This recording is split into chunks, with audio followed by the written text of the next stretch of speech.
সারা পৃথিবীতে রাজত্ব করছেন 4 জন বাদশা। কয়জন বাদশা? 4 জন বাদশা সারা পৃথিবীতে রাজত্ব করত। শুধু কি এমন যে আমাদের ইউনিয়ন, আমাদের থানা, আমাদের জেলা এতটুকু তাদের রাজত্বের এরিয়া ছিল তাই না। তাদের রাজত্বর এরিয়া ছিল সূর্য ওঠা থেকে নিয়ে সূর্য অস্ত যাওয়া পর্যন্ত, পৃথিবীর এক প্রান্ত থেকে নিয়ে অপর প্রান্ত পর্যন্ত, যেখানে আল্লাহ তাআলার সূর্যের আলো পৌঁছায় ওই জায়গা পর্যন্ত তাদের রাজত্বের সীমা ছিল। সুবহানাল্লাহ। এই 4 জন বাদশার ভিতরে 2 জন ছিল মুসলমান আর 2 জন ছিল কাফের। 2 জন মুসলমানের ভিতর একজন ছিল হযরতে সুলাইমান আলাইহিস সালাতু ওয়াস সালাম। নাম শুনছেন নি?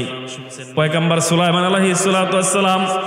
রব্বে কাবা আল্লাহ তাআলা তাকে এত ক্ষমতা দিছে রে ভাই, বা সুলাইমা দাদে মুলক সরওয়ারি শাদমাতে খাতেমাশদাও অপরি। সুলাইমান আলাইহিস সালাতু ওয়াস সালামকে এত ক্ষমতা দিছে, আসমানের নিচে জমিনের উপরে যত মাখলুকাত ছিল সমস্ত মাখলুকাত সুলাইমান পয়গম্বরের কথা শুনতো। সুলাইমান পয়গম্বর একটা তখ্ত ছিল, যে তখ্তটা এত লম্বা ছিল যে ডানে বামে সামনে পিছনে। আলহামদুলিল্লাহিল্লাযী জাআলা আশ-শামসা ওয়াল কমারা বিহুসবান ওয়ান নাজমা ওয়াশ-শাজারা ইয়াসজুদান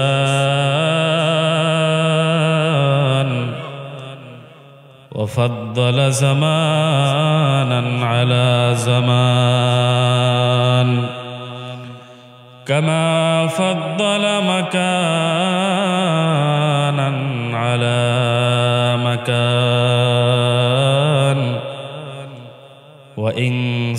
وإنسانا على إنسان ونشهد أن لا إله إلا الله وحده لا شريك له لا جد له ولا ند له ولا مثل له ونشهد أن محمدا عبده ورسوله صلى الله تعالى عليه وآله وأصحابه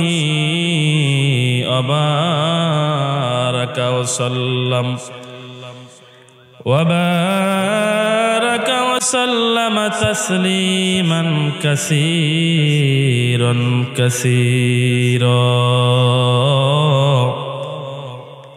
أما بعد فأعوذ بالله من الشيطان الرجيم.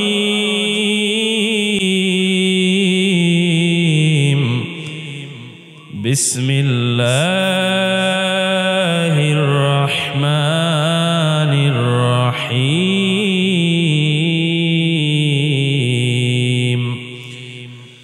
يا أيها الذين آمنوا اتقوا الله حق تقاته ولا تموتن إلا وأنتم مسلمون.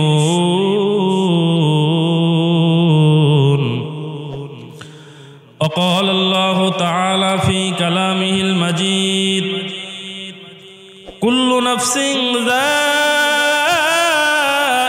الموت ثم إلينا ترجعون. وقال النبي عليه الصلاة والسلام: لا يؤمن أحدكم حتى أكون أحب إليه من والده وولده والناس أجمعين. اللهم صل على محمد وعلى آل محمد كما صليت على إبراهيم وعلى آل إبراهيم إنك حميد مجيد.